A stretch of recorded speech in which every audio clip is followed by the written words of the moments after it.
আমার একলা আকাশে থমকে গেছে রাতের স্রোতে ভেসে, শুধু তোমায় ভালোবেসে। আমার দিনগুলো সব রং চিনেছে তোমার কাছে এসে, শুধু তোমায় ভালো। গুড মর্নিং বন্ধুরা, কেমন আছো তোমরা সবাই? আশা করি সবাই খুব খুব খুব ভালো আছো। আমরা কিন্তু সবাই ভালোই আছি। আজকে মেঘলা ওয়েদার, ভালো লাগছে না, ভীষণ আলসে লাগছে। সকালে ঘুম থেকে উঠেছি দেরিতে, আর একটু গড়াগড়ি খেয়েছি বিছানাতে। আমি আর পাখুম মিলে বদমাইশি করেছি। কেন বলতো, এরকম ওয়েদারে উঠতে ইচ্ছা করে না। পাখুম ঘুম থেকে উঠছিল না। তো যাই হোক, ঘুম থেকে ওটাও হয়ে গেছে। পাখুমকে এখন খাওয়াবো, ওর ব্রেকফাস্টও রেডি করে ফেলেছি। তো চলো আজকে তোমাদেরকে দেখাচ্ছি যে পাখুম আজকে ব্রেকফাস্টে কি খাচ্ছে। আমি যেহেতু আগেও অনেকবার বলেছি, পাখুমের ব্রেকফাস্ট কিন্তু আমি সকালবেলা চেঞ্জ করে করে দিই। তো এক এক দিন এক এক রকম। মোটামুটি পাখুমের ব্রেকফাস্ট আমি গ্লাসের মধ্যে করে রেখে দিয়েছি। এই দেখো পাখুমের ব্রেকফাস্ট। এটা কি বলতো, এটা হলো সাবুদানা। এটা দুধ দিয়ে করেছি আর বাতাসা দিয়ে করেছি, এর মধ্যে আর কিচ্ছু দেওয়া নেই। এটা হলো সাবুদানা।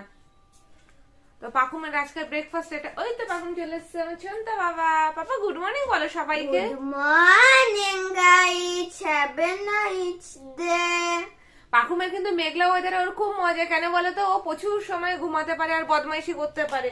ঘুমিয়ে ঘুমিয়ে সময় কাটিয়ে ফেলবে এরকম একটা। আর ঘুম থেকে উঠেই খেলনা, ঘুম কাটেনি পুরোপুরি, কিন্তু ঘুম থেকে ওঠা থেকেই খেলনা নিয়ে শুরু করে দিয়েছে। ওই আগের দিন একটা খেলনা খুঁজে পেয়েছিলাম, দেখাচ্ছিলাম তোমাদেরকে, তো দেখিয়েছি। তো সেই খেলনাটা নিয়ে পড়েছে। আর দেখো ওতে ওতে হলো না, আমি এটা ঘোরাচ্ছি, আমি এটা ঘোরাতে হচ্ছে না, এটা ঘোরাতে হবে। তারপর এই যে এইটা হয়ে যাবে। আর এই নিচে হলো, দেখো এই নিচে হলে তো এইভাবে এইভাবে রাখলে এটাও ঘুরতে লাগবে। আগে না এটা দিয়ে আলো জ্বলতো, জানো তো। তো এর ব্যাটারিটা চেঞ্জ করতে হবে, তবে মনে হয় আলো জ্বলবে। অনেকদিন ধরে তুলে রাখা ছিল খেলনাটা, অনেকদিন ধরে। তো যার জন্য এখন আর আলো জ্বলে না। এবার পাখুমকে ঝটপট খাইয়ে দিই, খাইয়ে দিয়ে বাকি কাজগুলো করতে হবে। পড়াশোনা রয়েছে অনেকটা, পড়া দিয়েছে, সেগুলো লেখাতে হবে। পাপা পড়তে পড়া দিয়েছে সন্তু। ভর্তি করতে পারবো না। ঠিক পারবে, ঠিক পারবে। পড়ার কথায় সমস্ত এনার্জি ওর খতম হয়ে যায়। দেখো, যে পড়ার কথা বলেছি, ওর আর কোনো এনার্জি নেই। খেলতে দাও তো ওর এনার্জি। তাহলে তো ঘুরতে ঘুরতে ছেড়ে দেওয়া হয় না, তো ঘুরতে ঘুরতে ওপরে চলে যায়। ঘুরতে ঘুরতে ওপরে চলে যায়। যাই হোক, অনেকটা বেলা হয়ে যাচ্ছে। ওকে এক্ষুনি ব্রেকফাস্টটা করাই, না হলে ওর খেতে অনেকটা দেরি। পাখুমকে তো খাওয়ানো হয়ে গেছে। পাখুমকে খাওয়ানোর পর আমি এসছি ইন্ডাকশনটা পরিষ্কার করতে। ইন্ডাকশনটা নোংরা হয়ে গেছে। তো ইন্ডাকশন আমি পরিষ্কার করি কলিন দিয়ে। যেহেতু এটা ইলেকট্রনিক্সের জিনিস, তো জল ইউজ করি না আমি। আর জল ঢুকে গেলে জিনিসটা তো খারাপ হয়ে যাবে, আর কারেন্ট শক মারবে, যেটা আমার একবার হয়েছিল এর ওপরে জল পড়ে গিয়ে। যাই হোক, তারপরে আমি সঙ্গে সঙ্গে মুছেও দিয়েছিলাম, আর ওটা ঠিক হয়ে গেছিলো। একটু রোদ্দুরে দিলেই ঠিক হয়ে গেছিলো। তো দেখো, এটা অনেকটা নোংরা হয়ে গেছে। এটা এর জন্য বেশিটা করে নোংরা হয়ে গেছে আর কি, যে আমি কয়েকদিন মুছিনি। কারণ আমি চেয়েছিলাম এটা ভালো নোংরা হয়ে গেলে মুছে পরিষ্কার করে একেবারে তোমাদেরকে দেখাবো যে এটা কীভাবে আমি পরিষ্কার করি আর কত তাড়াতাড়ি সুন্দরভাবে পরিষ্কার হয়ে যায়। তো আমি শুধুমাত্র কলিন দিয়ে এরকম একটা তোয়ালের রুমাল নিয়েছি, নিয়ে এটা ভালো করে ঘষে ঘষে পরিষ্কার করব। আর যেহেতু এটা ইলেকট্রনিক্সের জিনিসটা, খুব সাবধানে আমি এটাকে পরিষ্কার করব। এটা মেনলি আমার ইউজ হয় চা করার ক্ষেত্রে। বারবার চা করার জন্য উপর নিচ করতে ভালো লাগে না, তো তার জন্যে। আর এর তলাটা আমি আগে এভাবে ঝেড়ে নিচ্ছি, পরিষ্কার করে নিচ্ছি। তারপরে তোয়ালেটা আর কি, তোয়ালের রুমালটা ভিজিয়ে আমি তলাটাও মুছে দেব। তো ভালোভাবে এটা ক্লিন হয়ে যাবে। আর এই জিনিসটা কিন্তু অনেকটা পুরনো। অনেকটা পুরনো বলতে কয়েক বছর হয়ে গেছে। কয়েক বছর বলতে মনে হয় 7-8 বছর মতো হয়েই তো গেছে। তো যে এই ইন্ডাকশানটা আমি ইউজ করছি একদিনের জন্য, দোকানে যেতে হয় না। এটা একটা প্রেস্টিজের ইন্ডাকশান। তো এটা খুব খুব ভালোভাবে কাজ করে, কোনো রকম অসুবিধাই ছাড়া। আর আমি এটাতেই ইউজ করি, আমার খুব উপকার দেয়। যে একটু জল গরম করার ক্ষেত্রে বা চা করার ক্ষেত্রে এটা কিন্তু আমার খুব কাজে দেয়। রান্নাঘরে এসে খানিকক্ষণ আগে এসে ভাত বসিয়ে দিয়েছি। আর মাছ তো ফ্রিজ থেকে বের করে রেখেই গেছিলাম যখন সন্তুলার খাবার করছিলাম। তো মাছটাতে ধুয়ে ভালো করে ধুয়ে নুন হলুদ মাখিয়ে রেখেছি। আর আমার ব্রেকফাস্ট কখনো তোমাদের সাথে শেয়ার করা হয় না, কারণ আমার ম্যাক্সিমাম দিন আমার ব্রেকফাস্ট সেটাই থাকে যেটা সন্তুলা খায়, অর্থাৎ পাখুম যে খাবারটা খায়। পাকুন যে খাবারটা খায় ওটা একটু বেশি করে করে নিই, ওর সাথে আমারও ব্রেকফাস্ট হয়ে যায় সেম খাবার। তো আলাদা করে আমার আর ব্রেকফাস্টের ঝামেলা থাকে না। এরকমও হয় যে একসাথে দুজনে খাওয়া শুরু করে দিই, ওকে খাওয়াতে খাওয়াতে আমিও খেয়ে নিই এরকম। তো ওটা হয় যে সকালে ঝটপট ব্রেকফাস্ট। কেন বলো তো, যদি সকালে আলাদা করে আমার জন্য কোনো ব্রেকফাস্ট তৈরি করি তো অনেকটা টাইম লেগে যাবে। আর কোস্তাবে যেহেতু সকালবেলা বেরোনো থাকে, ও আলাদা করে ব্রেকফাস্ট করে নেওয়া, চা বিস্কুট খায় আর ভাত খেয়ে একবারে বেরিয়ে যায় আর টিফিন নিয়ে চলে যায়। তো ওইভাবে আলাদা করে ঝামেলা করা হয় না। মা বাবা ম্যাক্সিমাম দিন মুড়ি টুড়ি খেয়ে নেয় আর কি সকালবেলাটা, কারণ আমাদের দুপুরের খাবার কিন্তু সবসময় তাড়াতাড়ি খাওয়া হয়ে যায়। আমার তো আর্লি মর্নিং এ রান্না করতে হয়, আগে ঘুম থেকে উঠে চোখ ঘষতে ঘষতে রান্নাঘরে আসতে হয়। তো শুধু আমার না, অনেকেরই মনে হয় এই ধরনের রুটিন রয়েছে। তো যার জন্য যখন প্রস্তাব বেরিয়েছে তারপরে মনে হয় আমার কাছে অনেক টাইম রয়েছে, অনেক কাজ করা, তারপর বাকুমকে পড়াশোনা করানো। তো রান্নার ঝামেলাটা একটা বড় ঝামেলা, রান্নাটা হয়ে গেলে মনে হয় কি অনেক কাজ হয়ে গেছে। তো যাই হোক, যার জন্য আমার কখনো ব্রেকফাস্ট সেভাবে শেয়ার করা হয় না। হ্যাঁ, যদি কখনো স্পেশাল ব্রেকফাস্ট, ধরো কি বলে ওটাকে, ছুটির দিনের ব্রেকফাস্ট থাকে, সে ব্যাপারটা আলাদা। বাট সকালবেলাটা সবাই হালকা ফুলকা খাবার, চা বিস্কুট মুড়ি বা চিড়ে ভাজা এই ধরনের খাবারই চলে, মাঝে মধ্যে ডিম টোস্ট চলে। তো এরকমই আর কি হালকা ফুলকার মধ্যে দিয়ে যায়। যেহেতু দুপুরবেলায় তো আবার খেতে হয় তাড়াতাড়ি সবাই, আর আমি চেষ্টা করি একটা টাইম মেনটেন করে খাবার নিজে খাওয়ার এবং অন্যদের খাওয়াতে। কারণ খাবারটা আমার মনে হয় টাইম মেনটেন খাওয়াটা ভীষণ দরকার। এটা না আগে অতটা গুরুত্ব দিতাম না, মানে কি হয়েছে, খিদে পেলে খাওয়া যায় এরকম ব্যাপার। বাট এখন বুঝতে পারি খাবার টাইম যদি একটু এদিক ওদিক হয়ে যায় না, মনে হয় ডাইজেস্টের সমস্যা হয়। আমার তো খুবই সমস্যা হয় মনে, মানে এই ডাইজেস্টের সমস্যাটা যেন এখন বিশেষ করে ফিল করি। যদি খাবার দাবার ধরো খিদে পেয়েছে তখন কিছু খেলাম না, না ঠিক আছে এই কাজটা করে বাদে খাবো, ওই যে খালি পেটে থাকার পর যখন খাই তখন শরীরটা কিন্তু ছেড়ে দেয়। তো যাই হোক, যার জন্য আমার ব্রেকফাস্ট আলাদা করে কখনো দেখানো হয় না। আমারও কিন্তু সন্তুলার সাথে ব্রেকফাস্ট হয়ে গেছে আজকে। তো মাছটা দেখো বেশ বড় বড় ট্যাংরা মাছ, চলো তোমাদেরকে দেখাই। কিন্তু কিভাবে রান্না করবো না জাস্ট কনফিউজড হয়ে যাচ্ছি, যে এটা সর্ষে বাটা দিয়ে করব, না ঘরে ফুলকপি রয়েছে আলু ফুলকপি দিয়ে করব, না বেগুন রয়েছে আলু বেগুন বড়ি দিয়ে করবো। আমি জাস্ট কনফিউজড হয়ে যাচ্ছি, দেখি ফাইনালি কি রান্না করি। আর এটা যদি শর্টকাটের মধ্যে রান্না করি তো ভাবছি যে রাতের রান্নাটাও করে রাখি, জানি না করা সম্ভব হবে কিনা, কতটা সময় পাবো, বাট চেষ্টা। এই দেখো ট্যাংরা মাছ ভাজাটা বসিয়ে দিয়েছি, আর আমি এর সামনে আর থাকবো না, আমার ভীষণ ভয় লাগে। এটাকে চাপা দিয়ে দেবো। ট্যাংরা মাছ এত ফোটে, এই যে আঁশ নেই যে জাতীয় মাছগুলো ফোটে, আমি ভীষণ ভয় পাই, ঠাকুরের নাম করি আর ভাজি। তো এটা মাছ ভাজা বসিয়ে দিয়েছি, ভাবলাম আলু ফুলকপি দিয়ে করি। তো যাই হোক, এর মধ্যে একটা আমি এই সাইজে ফুলকপি নিয়েছি, দুটো গোটা আলু নিয়েছি, এই দিয়ে আর কি আদা দিয়ে জিরে দিয়ে করবো আর কি তরকারিটা। আর সন্তুলা ওই যে পড়াশুনো করতে চলে এসছে বইপত্র নিয়ে, টিভি দেখার সময় কোনো লেথার্জি কিচ্ছু কাজ করে না। আর দেখো যেই পড়াশোনার কথা হয় মুখে হাত উঠে যায়, পাপা একবার তাকাও, মুখে হাত উঠে গেছে, পড়তে বসতে হবে, কত পড়া দিয়েছে তার জন্য। ভাজা হয়ে গেছে, এবার আমি আলু আর ফুলকপিটা ভাপাতে দিয়েছি। আলু না ভাপালেও খাই, ফুলকপিটা যেহেতু বেশি পরিমাণে নেই, তো মাছের ঝোলে বেশি পরিমাণে ফুলকপি দেবো না, তো তার জন্য একবার আলু ফুলকপি নুন দিয়ে ভাপিয়ে নিচ্ছি। এইদিকে ভাতও হয়ে যাওয়ার মতো হয়েছে, ভাত ফুটে গেছে। এটা ভাপিয়ে নিয়ে ভালো করে ধোবো, তারপরে তরকারিতে রান্না করব। আর এই যে কড়াইতে মাছ ভাজা অলরেডি, ফুলকপি আলু ভালো করে কিন্তু আমার ভাজা হয়ে গেছে। এবার আমি এর মধ্যে একটা পেস্ট দিয়ে দিচ্ছি। এই পেস্টের মধ্যে কি আছে বলো তো, বলে দিচ্ছি তোমাদেরকে।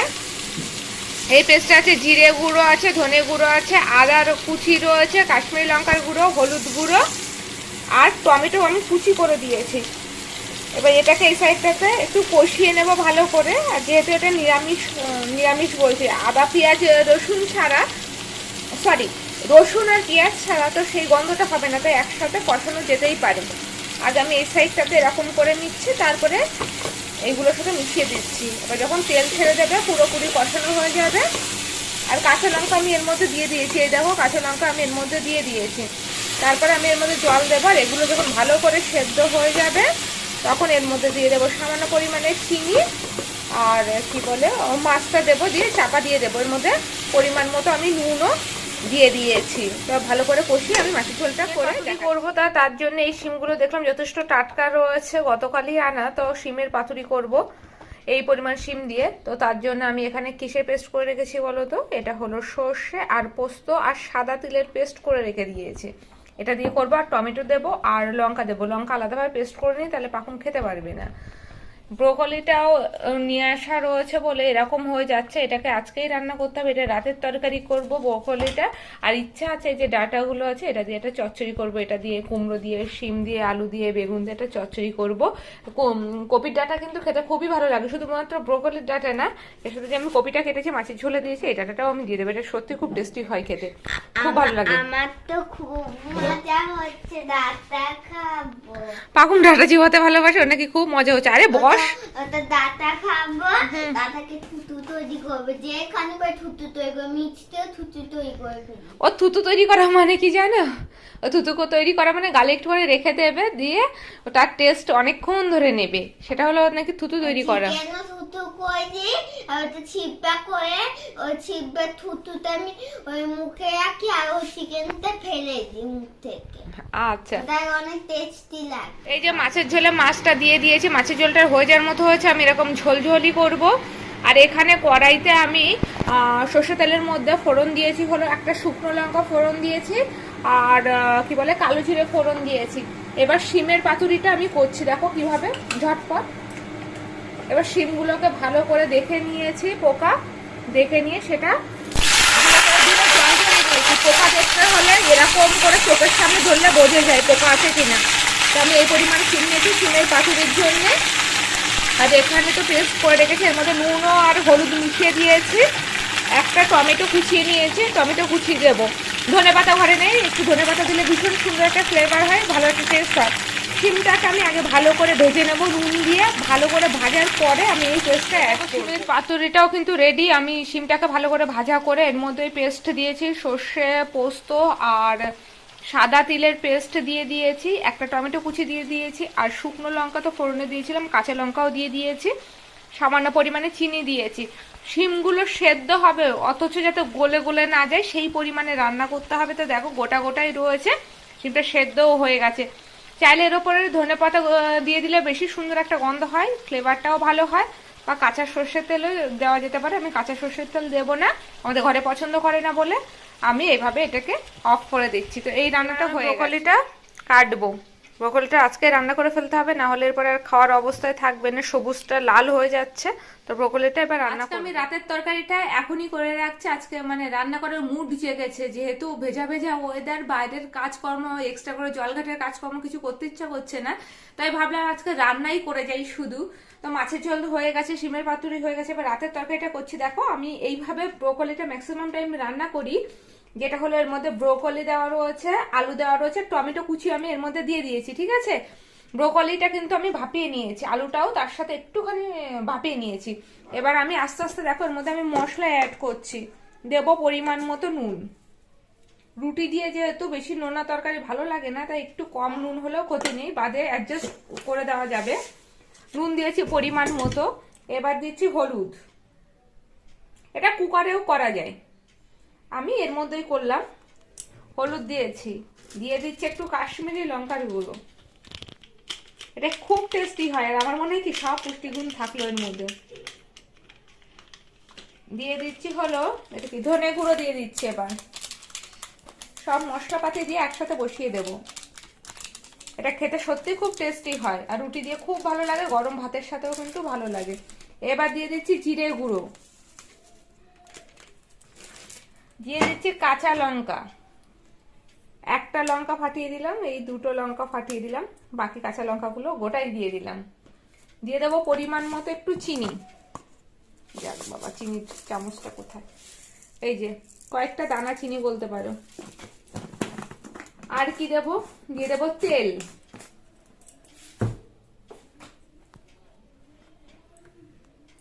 পরিমাণ মতো তেল দিয়ে দেবো। যে যেরকম পরিমাণে তেল খেতে ভালোবাসো সে সেই পরিমাণে তেল দেবে, আমি আর এর বেশি তেল দেব না, ঠিক আছে। আর দিয়ে দেব জল,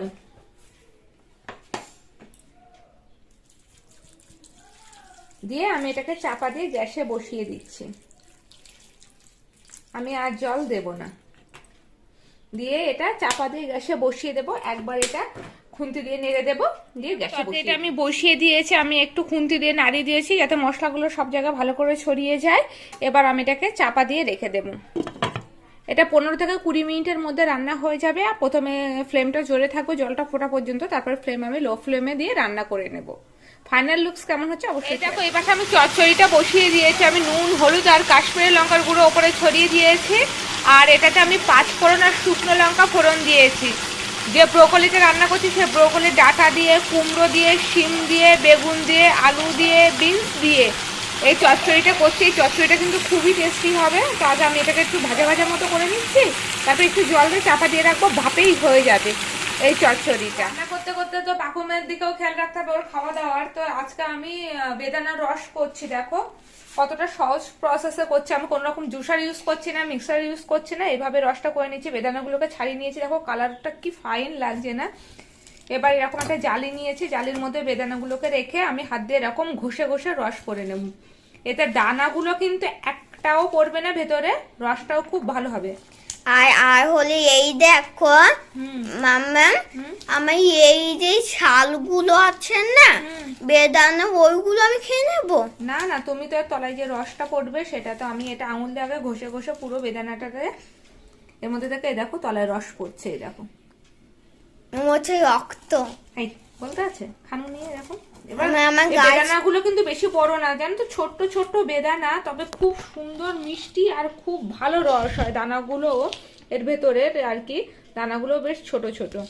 তো যাই হোক, আমি এটা করে নিয়ে তোমাদেরকে ফাইনালি দেখাচ্ছি যে এটা কেমন হবে। আমার জুসটা কিন্তু করা হয়ে গেছে, দেখো দানাগুলো সব রয়ে গেছে। আমি জুস এই যে প্রথমে গ্লাসে, পাপা দেখাও একটু, এই যে গ্লাসে এই পর্যন্ত জুস হয়েছে, তারপর আমি জল দিয়ে এটা করেছি, কারণ তাহলে এর ভেতরে যে রসটা থাকবে সেটা মিশে যাবে। আর আমাকে একসময় ডাক্তার বলেছিল বাচ্চাদের ডাইরেক্ট জুস না দিয়ে তার মধ্যে একটুখানি জল মিশিয়ে দিতে। তো যার জন্য আমি পাখুমকে লেবুর রস দিই বা যে কোনো জুস করি না কেন তার সাথে কিন্তু সমপরিমাণ জল মিশিয়ে পাখুমকে খেতে দিই। তো পাখুম এটা খেয়ে নেবে এখন তাড়াতাড়ি করে, খেতে ও সাইকেল চালাতে যাচ্ছে। আর ততক্ষণে আমার রান্না বান্না হয়ে যাবে। আমি টেবিলটা তো ভীষণ নোংরা করে রেখেছি, ততক্ষণে আমাকে সেটাও গুছিয়ে নিতে হবে। তো আর কি করা যাবে, চলো পাখুম খেয়ে নাও ঝটপট। এই দেখো পাখুম খাচ্ছে, ও বেদানার রস একদম খেতে চায় না, মুখ সিটকে খাচ্ছে। বেদানার রস তো খাওয়া উচিত। আর আমি এই প্রসেসে এর জন্য রসটা করি যাতে আমার কোনো ঝামেলা থাকে না, যে আমি জুসারটাকে ধুতে হবে, পরিষ্কার করতে হবে। আর এটাতে আমার হাতের কাছে থাকে, ঝটপট হয়ে যায়। আর দেখো মুখের অবস্থা দেখো, এটা খেতে হবে বলে দেখো নাক বন্ধ করে বেদানার রস খাচ্ছে, এত টেস্টি। আর এই বেদানাটা খুব মিষ্টি, এত ছোট ছোট বেদানা যেরকম দানা ভর্তি, আর খুব মিষ্টি, খুব ভালো রসও। মিষ্টি কি টক? এই পাখুম কিন্তু টক মিষ্টি এগুলো এখন ঠিক করে বোঝে না। হ্যাঁ, আমার জিভেতে আটকে যাচ্ছে। হ্যাঁ, কত কিছু হচ্ছে দেখো। আজকের মেনু তোমাদেরকে শেয়ার করছি। প্রথমে শেয়ার করছি যে শিমের পাতুরি, এই যে ট্যাংরা দিয়ে, ফুলকপি দিয়ে, আলু দিয়ে ঝোল, আদা জিরের ঝোল, এই যে ব্রোকলি যে বাটি চচ্চড়ির মতো বসিয়েছিলাম না, সমস্ত মশলা একসাথে দিয়ে, সেটা ব্রোকলির তরকারি, এটা রাতে রুটি দিয়ে খাওয়ার তরকারি। আর এটা ব্রোকলির ডাঁটা দিয়ে সব সবজি দিয়ে একটা চচ্চড়ি। তো এই ছিল আজকের মেনু। অনেক কিছু রান্না করে ফেলেছি সকালের মধ্যে, ঝটপট পাকুমের পড়াশোনাও হয়ে গেছে। তো এই মেনুগুলো আজকে আমাদের খাওয়ার জন্য। খাওয়া শুরু করে দিয়েছে এখন।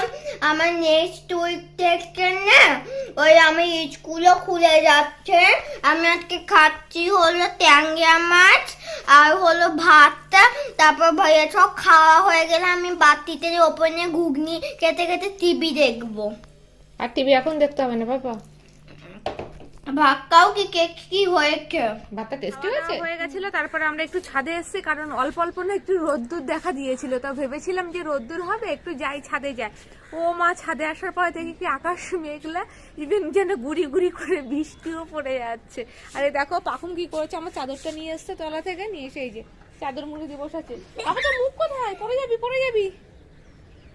এই দেখো, এই দেখো অবস্থা দেখো ওর, দেখো ছেলের অবস্থা, শুধু বদমাইশি। আমি চাদর এর জন্য দেখেছি বৃষ্টি পড়ছে, বৃষ্টি ফোঁটা। হ্যাঁ, 1-2 ফোঁটা করে কিন্তু বৃষ্টি পড়ছে। তো নিচে নেমে যেতে হবে, আর ছাদে তো ঘোরা হবে না। আর খাওয়া দাওয়াটা তো সবারই হয়ে গেছে, এখন পাখুমকে নিয়ে গিয়ে ঘুমিয়ে পড়বো। আর এরকম সুন্দর একটা ওয়েদারে ঘুম করতে ভীষণ ভালো লাগে, বৃষ্টির ওয়েদারে কিন্তু ঘুম করতে খুবই ভালো লাগে। তো চলো আজকের ব্লগটা আমি এখানে এন্ড করছি, দেখা হচ্ছে একটা নেক্সট ব্লগে। তো ব্লগটা এন্ড করার আগে তোমাদেরকে একটা গান শুনিয়ে দিই, কারণ গানটা এখন মনে পড়ছে এই বৃষ্টির জন্য, সুন্দর একটা ওয়েদারের জন্য। তো চলো গানটা শোনো। আমার একলা আকাশে থমকে গেছে রাতের স্রোতে ভেসে, শুধু তোমায় ভালোবেসে। আমার দিনগুলো সব রং চিনেছে তোমার কাছে এসে, শুধু তোমায় ভালোবেসে। তো চলো আজকের মতো টাটা, বাই বাই। দেখা হচ্ছে একটা নেক্সট একটা সুন্দর ব্লগে। যদি ব্লগটা ভালো লেগে থাকে পাখুম কি করবে? লাইক সাবস্ক্রাইব করবে, ভর্তি ভর্তি কমেন্টস করবে। আমি তো ধরতে একটু লাভ দিও ওখান থেকে। কেন লাফাবি? হাতটা দাও না, দেখি লাফালে কেমন মজা হয়। লাফালে কেমন মজা কাগজটা দিয়ে দিল। দেখি 1 এই যে 1 2 এই দেখো লাফিয়ে পড়েছে। তো চলো কেমন লাগলো? টাটা।